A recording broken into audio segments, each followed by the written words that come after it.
Hi, in this video I will show you which capes you should use in what activities and what they actually do. Let's get to the point.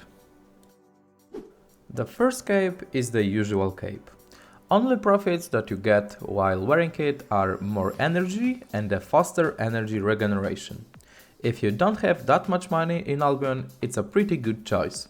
To be honest, you can even go without any cape if you want to wear this cape, because it won't give you that much while you're wearing it. I would say it's more like a cosmetic item. Bridgewatch Cape.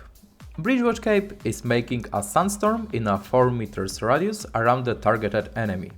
The sandstorm slows your enemy and decreases their damage. To make this sandstorm, you need to use auto attack. Bridgewatch Cape is used mainly in HCE maps by tanks. Tanks use them to make better lures on the maps that they are playing. Sometimes you can see these capes in activities like Hellgates. One-shot comps use them to have higher chance to kill their targets. Fort Sterling Cape. Fort Sterling Cape is one of the most popular capes in Albion Online, and that's because of its ability. This cape's effects activates when you get stunned, rooted or silenced, and it removes any movement impairing and debuff effects from you. Doesn't remove damage over time spells. This cape is pretty popular in ZVZ sets. People in ZVZ use them because even if they will get stunned or rooted, they still have a chance to run out from big stacks. This cape is used by gankers and people who transport things from town to town, because it makes them harder to kill for gankers. Caerleon Cape. Caerleon Cape activates when player uses first slot ability and resets the cooldown on first slot ability. This ability is pretty good with weapons with strong Q like one-handed mace or one-handed light crossbow. By using Caerleon Cape with weapons like that, you can deal much more damage. This cape is used in many activities like small-scale PvP in open world, Avalonian Roads content, corrupted dungeons, Hellgates, and HCE. Tanks in HCE use Caerleon Cape with one-handed mace to get aggro on the mobs faster. Demon Cape is another very popular cape in the world of Albion. It gets activated by a normal attack, and when it gets activated, it creates a 3 meter radius lava area below the enemy. It deals 2 times more damage to players than to mobs. It's very popular in one-shot combo sets like one-handed dagger with royal helmet or with some grail seeker. People use this cape in one-shot compositions. Heretic Cape. Heretic Cape isn't really that much popular in Albion as other capes. Its ability activates when you cast a shoe slot spell and it drops a trap below your feet, which is activated once an enemy steps onto it. Roots for something like 8 seconds and deals something about 150 physical damage. This cape is the most popular in the ganking activities. Gankers use this cape to root their enemies, so it's way easier for them to kill it. This cape is also used by duel scammers who drag you out of the circle and use all the traps to keep you there, so you will lose the duel. So remember, if anyone with Heretic Cape is dueling you for some big amounts of silver, never accept it. I haven't really seen this cape in other activities. Keeper Cape. Keeper Cape is very interesting cape. Its ability, called Berserk, activates when your health drops below 70% and it increases your damage by 40% for 6 seconds. It's insanely useful with weapons, which can one-shot enemies. I have seen a lot of people use this cape with weapons with high damage ability like Claymore and so on. By using this cape, you can deal way more damage and one-shot anyone nearly with one spell. Lymhurst Cape. Lymhurst Cape is another very popular cape in Albion Online.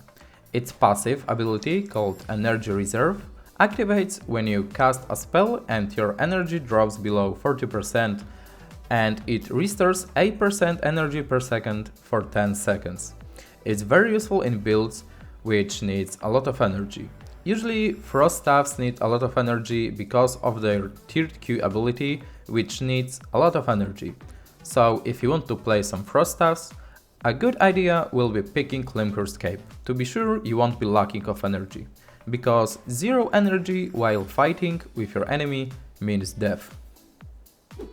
Martlock Cape. Martlock Cape is the most favorite tank cape. Its passive ability, called Shield of Protection, activates when you take damage and your health is below 25%, and it increases your defense by 50% for 5 seconds. So for the next 4 seconds you're hard like rock, and it's pretty hard to kill you. That's why a lot of tanks use this cape, especially in ZVZ fights. This cape can also be used in some open world content builds to get more defense while fighting with others. Morgana Cape. Morgana Cape is another OP cape in the world of Albion. Its ability, called Mark of the Raven, activates when you use an E-slot ability, and it increases your cast and attack speed by 50% for 8 seconds.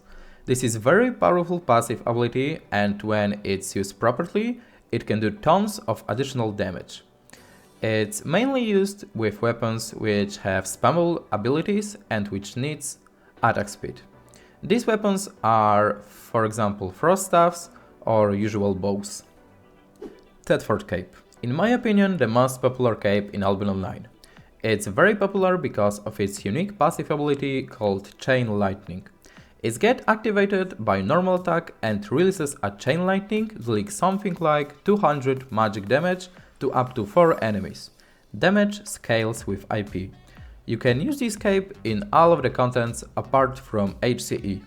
It's prohibited in hardcore expeditions because it can aggro mobs that you don't really want to lure. Undead Cape. And the last cape, Undead Cape. Its ability, called Vanisher, activates when you take damage and your health is below 25%, and it turns you invisible for 6 seconds. The caster can still attack, use abilities without breaking the invisibility, but the damage and healing power are reduced by 50%. This cape is used very often by solo open world players. It gives them big advantage because of the invisibility.